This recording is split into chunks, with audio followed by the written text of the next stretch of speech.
fight man in boxing, led the Flair Cobbs. Shout out to Goodfellas Sports TV. Got our official sponsor, Greenwood Stock Trading. If you want to learn how to make some passive income, some extra money, so you can invest in your future and your kids' future, give them a call for a free 10-minute consultation, 281-760-3170. Go get to the bag.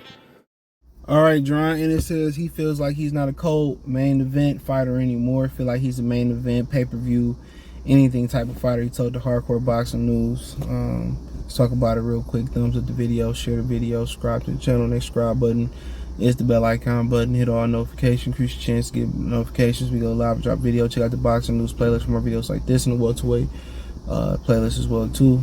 Shout out to Boxing Scene for the article. So I mean, he said what he said. He feel what he feel. He supposed to feel that way. You know, he don't feel like he a co-main event fighter anymore. And maybe hence that's why he's no longer on the Gervonta Davis, Ryan Garcia, or allegedly was on their card as a co-main event. They want to level up. They want big name opponents.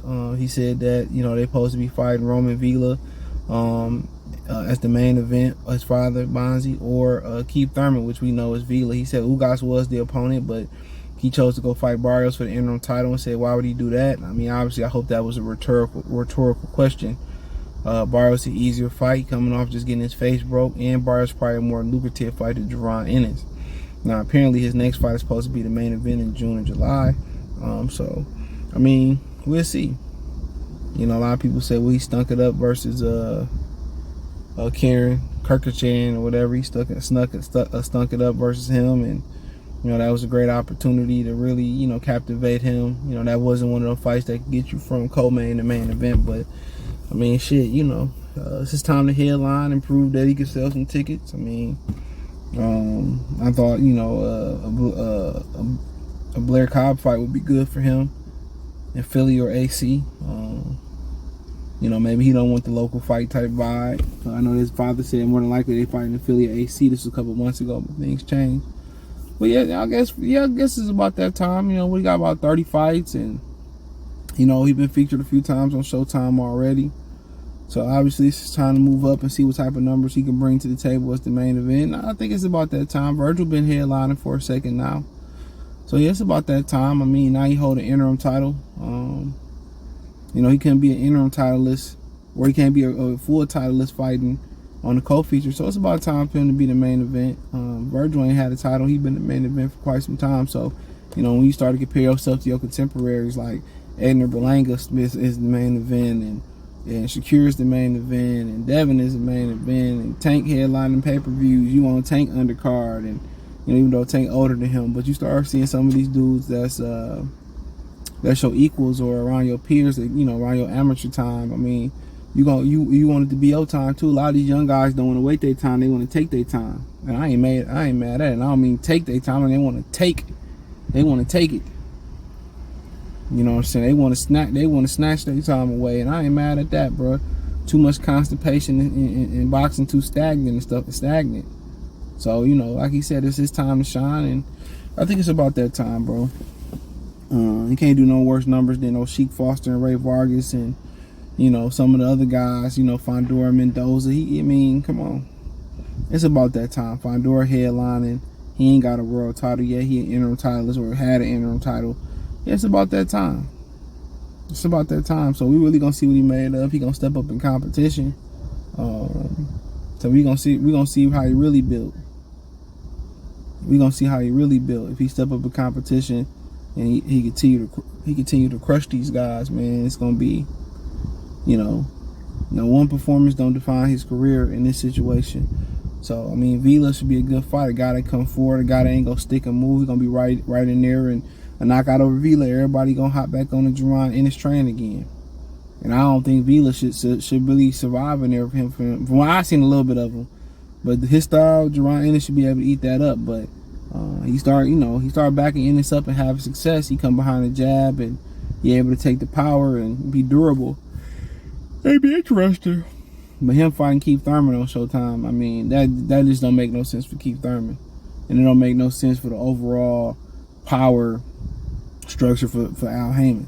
Because what Al Heyman probably want to do, if Virgil Ortiz is going to be out the way, he probably going to want to put Keith in there versus Leonis, They get upgraded to the full title when Spencer Crawford move on.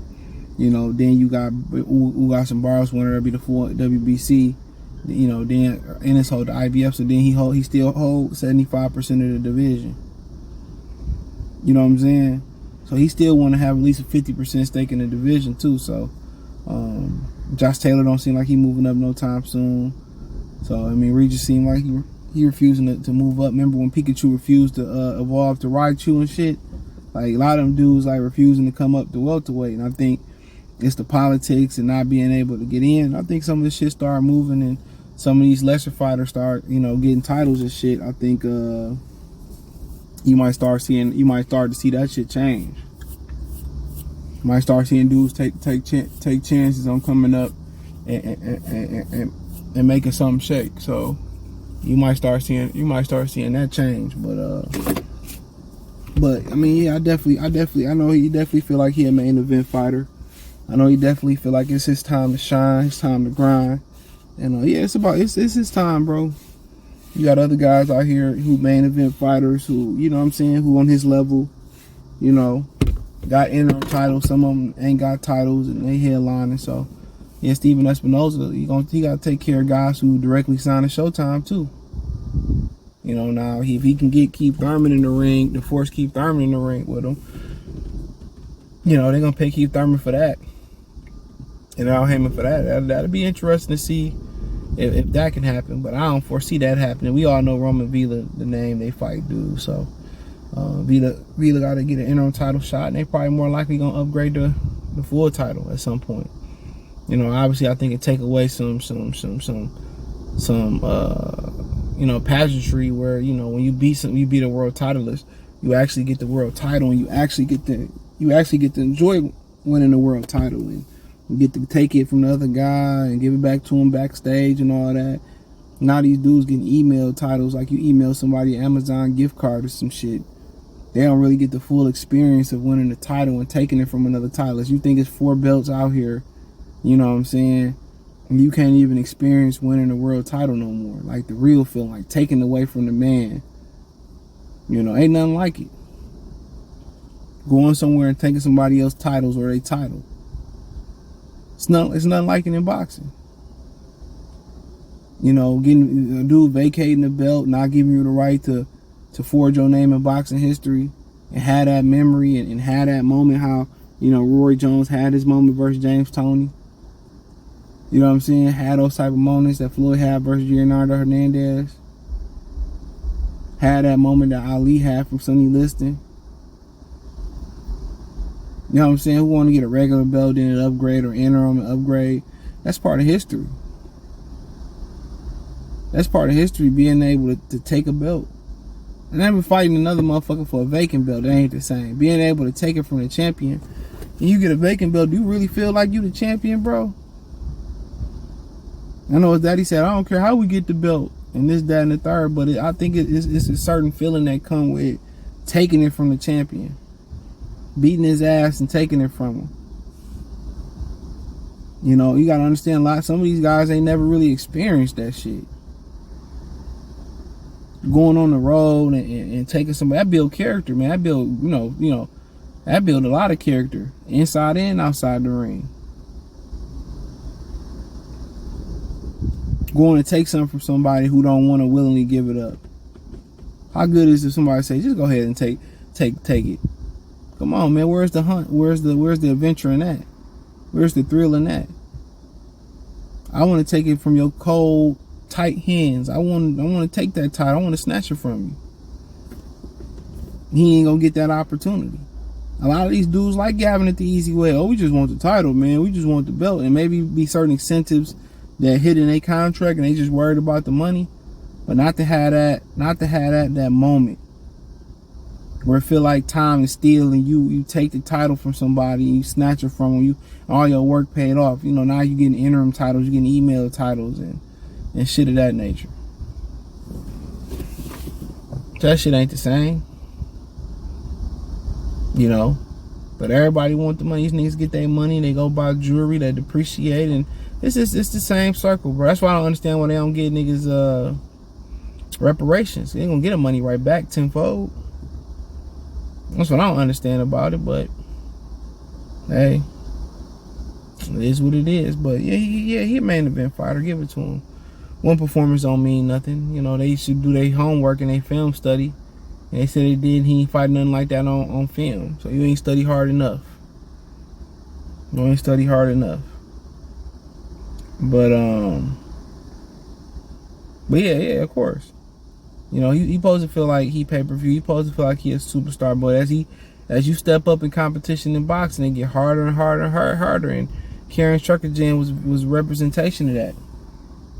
It get tougher and tougher and tougher and tougher. And that's how boxing supposed to be. All the little knockouts that you used to get on the way up, they get harder and harder to get. It's hard to knock out the top 5% and the 3%, you know, in boxing, in a division. The true top, 3 or 4 or 5 people in the division. Not in the WBO or the WBC or the IBO or no shit like that. But hey, it is what it is. Let me know what you girls and guys think. Thumbs up the video, share the video, subscribe to the channel. Next subscribe button is the bell icon button. Hit all notifications, increase your chance, get notifications. You go live or drop a video. Financially, you want to support the channel, Cash App, $, CJ Good 313. Venmo, CJ Good 313. PayPal link in the description. Appreciate the love and support. One time for the one time. Peace.